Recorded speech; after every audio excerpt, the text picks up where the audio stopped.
가장 뜨거운 이슈. 오늘의 헤드라인. 출발 새 아침 헤드라인 인터뷰.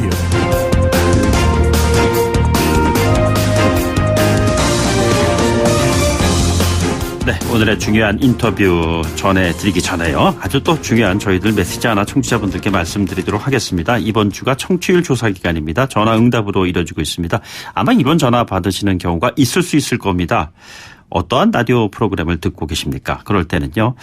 김호성의 출발 새 아침을 듣고 있습니다. 라고 말씀해 주신다면은 저희들 프로그램 제작에 큰 힘이 되겠습니다. 여러분의 응원으로 함께 만들어가는 김호성의 출발 새 아침입니다.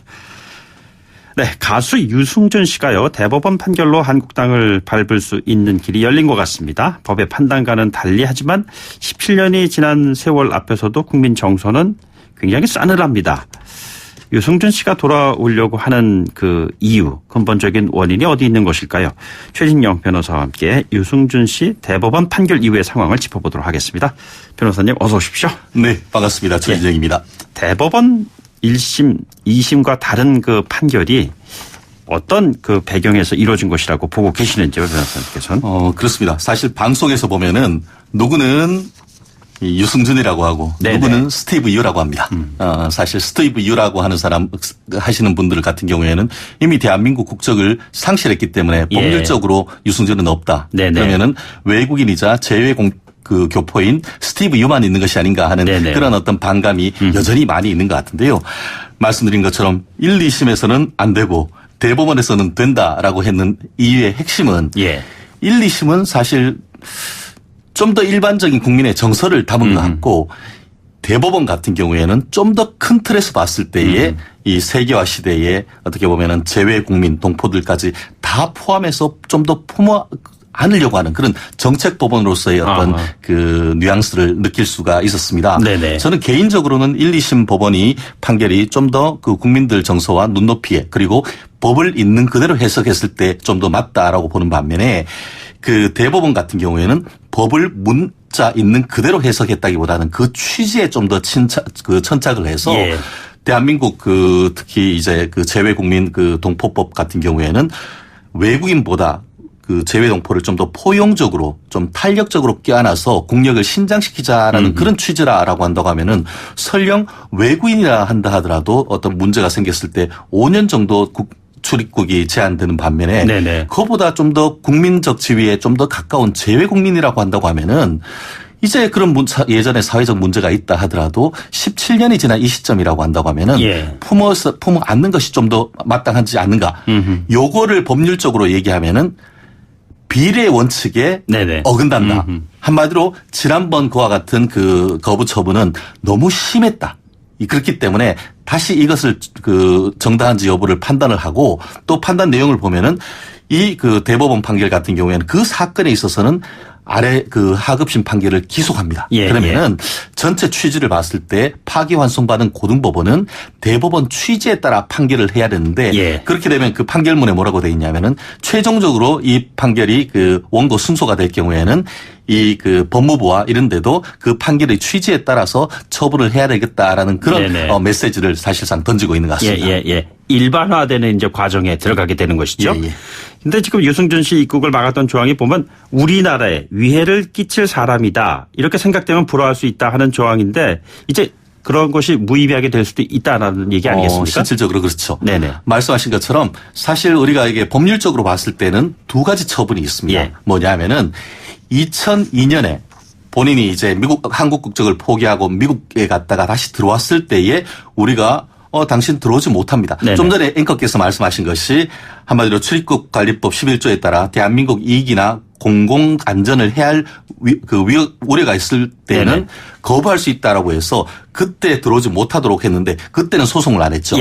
그러다가 이제 2015년에 가서 본인이 이제 군대를 더 이상 안 가도 될 시점이다. 국민들은 많이 그렇게 생각하는데. LA 총영사가 됐었어요. 그때에는 LA 청룡사관에 이제 F4 비자를 신청했죠. 그러니까 재외국 동포 그 취업 비자를 신청했는데 그것을 거부하니까 지금 2002년이 아닌 2015년에 있는 비자 발급 거부 처분을 취소해달라고 그런 소송을 했습니다. 네네. 그런데 이번 판결 같은 경우에는 2002년이 아닌 2015년에 있는 비자 발급 처분을 취소하라는 것이고 실제로 고등법원에서는 취소할 가능성이 높습니다. 네네. 그런데 문제는 뭐냐면은 여기 있는 2015년의 비자 발급 거부 처분은 이제 취소가 되겠지만 네네. 문제는 2002년에 있었던 입국 거부 처분은 아직까지도 전산망에 등록되어 있는 것이죠.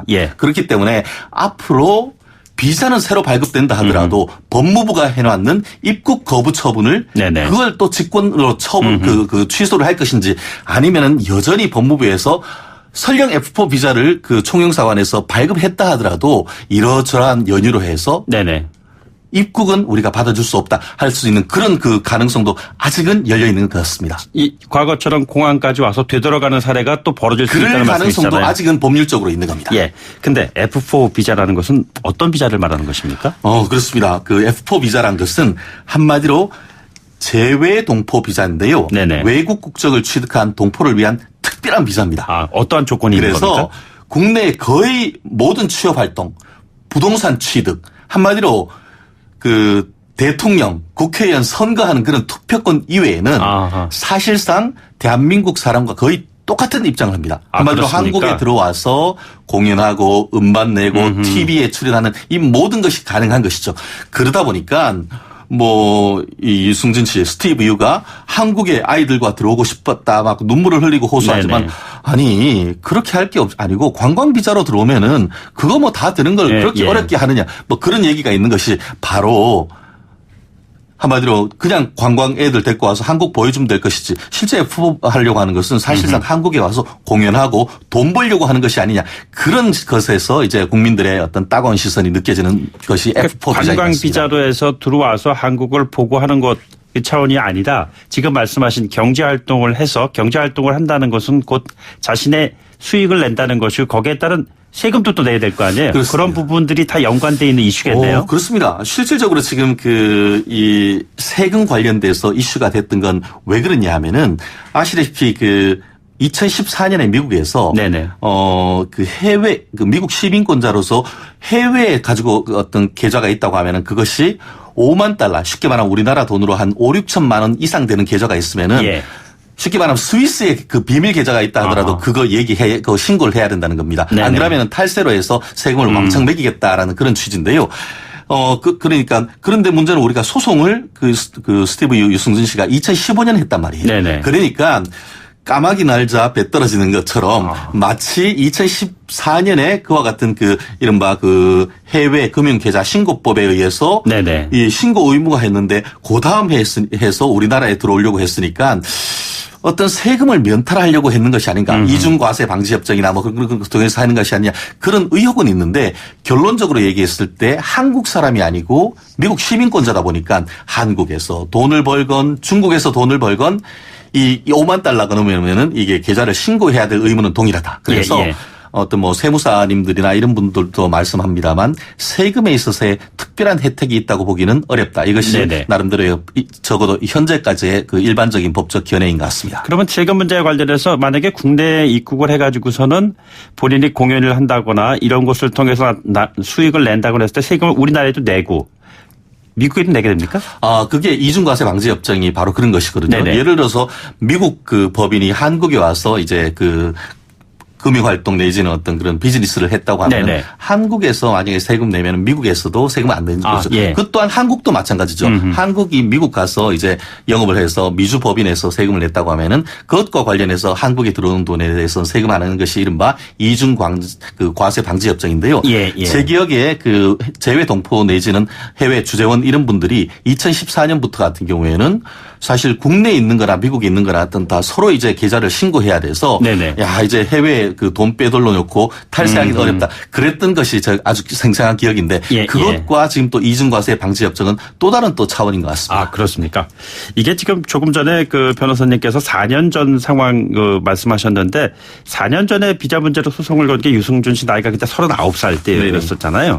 시기의 민감성 부분인데 혹시 유 씨가 이전에 소송을 제기했을 경우에 대법원도 지금과 같은 판결을 내렸을까요?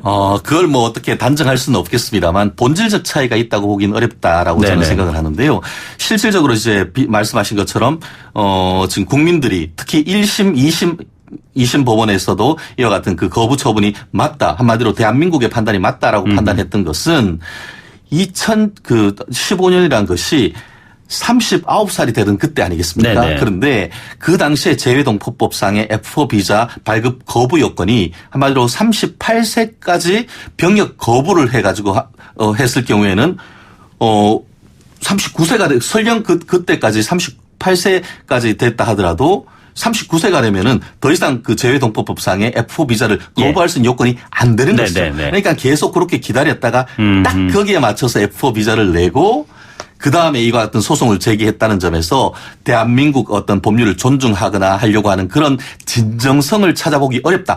그 실질적으로 제가 말씀드린 것이 판결 이후에도 나와 있습니다. 그렇기 때문에 설령 뭐 그 이전에 했다 하더라도 전체적인 취지를 봤을 때는 사실 법원이 어떤 물론 뭐 법에도 눈물이 있다라고 하지만 어떤 따스함을 보여주기는 현실적으로는 좀 어려웠던 것이 아닌가. 나름대로 어떤 대형 로펌을 선임을 해서 지금 최종적으로 뭐 본인의 어떤 의지를 관철시켰습니다만 국민의 정서 내지는 이런 부분이 그 법에 다 녹아 있기 때문에 법원으로서 사법부도 아마 그때 했다 하더라도 사실 유승준 씨의 손을 들어주기는 쉽지 않았다 저는 그렇게 판단을 합니다. 국민의 정서 말씀하셨으니까요. 지금 청와대 국민청원에서는 관련 이슈와 관련해서 많은 분들이 동의를 지금 표명을 하고 있는데 말이죠.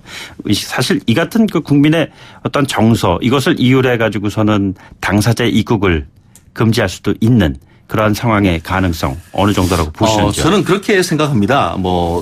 제가 이 방송 들어오기 전에 작가님하고 PD님이 그랬습니다. 왜 싸이는 되고 유승준은 안 되느냐 이런 얘기를 물었는데요. 싸이는 군대를 갔다 왔고 거기다가 그래서 군번이 2개나 있다고 하죠. 그 반면에 유승준은 거부했고 더불어서 아주 민감한 아까 말씀드린 것처럼 이제 39세가 딱 되니까 이제 그 법을 활용해서 다 연구를 했다가 바로 이와 같은 소송까지 냈는 그런 점에서 국민들이 납득하기 어렵다. 특히 병역 문제 같은 경우에는 대한민국에서 남녀노소를 불문하고 사실 영린에 가까운 그런 부분 아니겠습니까? 오히려 4년 전에도 사실 유승준 씨의 어떤 그런 입국과 관련해 가지고 여론조사를 했던 것보다 오히려 최근의 여론조사가 오히려 들어오게 해서는 안 된다는 것이 더 늘어나는 그런 것을 본다고 하면은 국민들이 여전히 어떤 병역에 대한 그런 문제에 대해서 심각하게 생각하고 더불어서 제가 좀 전에 말씀하셨던 청와대 청원 홈페이지를 봤더니만 오늘 아침에 보니까 17만 6,460명. 짧은 시간에 어마어마하게 많이 했고 청원을 했던 이유를 보면은 의무가 있어야 권리가 있지 않느냐라고 얘기를 하면서 사실 아무런 의무도 이행을 하지 않으면서 대한민국 국민까지 속여서 이렇게 했다고 하면은 그럼 시간이 지나서 이걸 받아들인다는 것이 과연 정의가 살아있느냐 이런 식의 어떤 글을 보면서 그게 적어도 현대를 살아가는 10명 중에 7명이 가까운 어떤 대한민국 국민의 일반적인 정서가 아닌가 저는 그렇게 판단을 합니다. 알겠습니다. 원래 변호사님께 이 질문까지 드렸어야 되는데요. 질문에 포함되어 있는 내용으로 좀 말씀드린 걸로 가름하도록 하죠. 지난 5년 동안 한국 국적 포기를 통해서 병역 의무를 벗어난 사람들이 2만 명에 달한다고 합니다. 그래서 일명 유승준 방지법이 필요하다. 이런 얘기가 나오고 있는 것인데요. 그런 부분에 대한 변호사님의 의견 지금 듣는 걸로 가름하도록 해야 될 것 같네요. 네, 그렇습니다. 실질적으로 유승준 방지법은 2018년 5월 1일부터 시행되고 있습니다. 말씀드린 것처럼 38세까지 했다가 이건 너무 낮다 해서 이제 올린 거예요? 41세까지 올렸는데요. 그 요건도 예전보다 훨씬 강화하고 있습니다. 알겠습니다. 지금까지 최진영 변호사와 함께했습니다. 말씀 고맙습니다. 감사합니다.